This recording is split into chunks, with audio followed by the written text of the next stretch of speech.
స్తోత్రమేసయ్య. ప్రియమైన దేవుని బిడ్డలారా, క్రీస్తు నామములో మీ అందరికీ సమాధానం కలుగును గాక. ఆమేన్.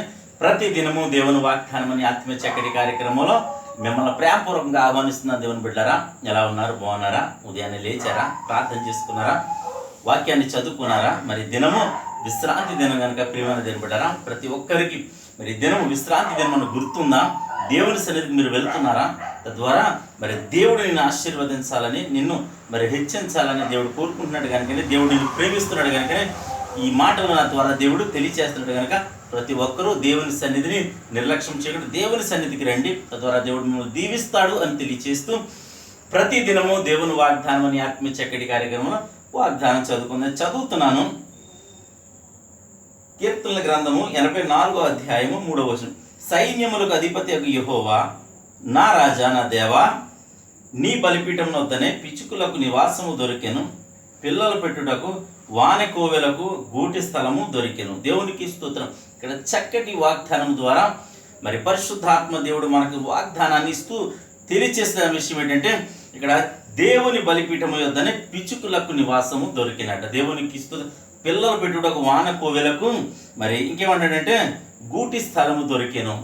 దేవునికి స్తోత్రం. ఏమంటాడంటే, ఈ మాటలను బట్టి నీవు నేను తెలుసుకోవాల్సిందంటే, మామూలు పిచ్చుకులకు, ప్రాణులకు, మరి పక్షులకు దేవుడు తన బలిపీఠము యొద్దనే మరి నివాసము కలుగ చేసినప్పుడు, వాటికంటే శ్రేష్ఠులము మానవులము, మరి ఆయన పోలికలో మనము మరి నిర్మించబడ్డాము. ఆయన నాసికారంధ్రంలో ఊపిరి ఊదగా మనము జీవాత్మలుగా మారిన వారు, మనలను మరి తన పోలికగా చేసుకుని తన జీవాత్మను మనకు అనుగ్రహించి ఆయనే మన కోసం ప్రాణం పెట్టి మనలను మరి పరిశుద్ధపరచుకొని తన రక్తంలో మనం శుద్ధి చేసుకున్న దేవుడు మరి మనకు అంటే ఎంత శ్రేష్ఠులమో, మనము మరి పక్షుల కంటే శ్రేష్ఠులము కనుకనే మరి తన రక్తంతో మనల్ని శుద్ధీకరణ చేసి మరి మన కోసం తన రక్తాన్ని చిందించిన దేవుడు మనలను వాటికంటే శ్రేష్టమైన స్థానంలో దేవుడు ఉంచబోతున్నాడు గనుక ప్రియమైన దేవుని కూడా ప్రతి ఒక్కరును ఈ వాగ్దానాన్ని బట్టి తెలుసుకోవాల్సింది ఏంటంటే,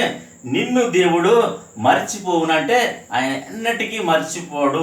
ఎందుకంటే ఆయన తన ప్రాణాన్ని పెట్టి రక్తాన్ని చిందించి నేను సంపాదించుకున్నాడు కనుక ఆయన నిన్ను విడిచిపెట్టాడు కనుక ప్రతి ఒక్కరూ దేవుని సన్నిధికి రండి. పక్షుల కంటే శ్రేష్ఠులము గనక వివేచింపగల మరి ఆత్మను దేవుడు మనకు అనుగ్రహించాడు కనుక ప్రతి ఒక్కరూ దేవుని త్యాగాన్ని గుర్తించి దేవుని సన్నిధికి వచ్చి ఆయన ఆరాధించి, ఆయన స్తుతించి, ఆయన ఘనపరిచి, ఆయన నామాన్ని గొప్ప చేసి చేయువారుగా మనం ఉండాలని తెలియజేస్తూ, తద్వారా దేవుడు నిన్ను విడిచిపెట్టాడు అని సంగతి మర్చిపోవద్దని తెలియజేస్తూ, నీ బాధలు, వ్యాధులు, శోధలు అన్నీ కూడా ఆయన తొలగిస్తాడని చెబుతూ దేవుడి మాటలు దీవించునుగాక. ఆమెను ప్రార్థన చేసుకుందాం. స్తోత్రము తండ్రి, వందనాలు యేసయ్యా.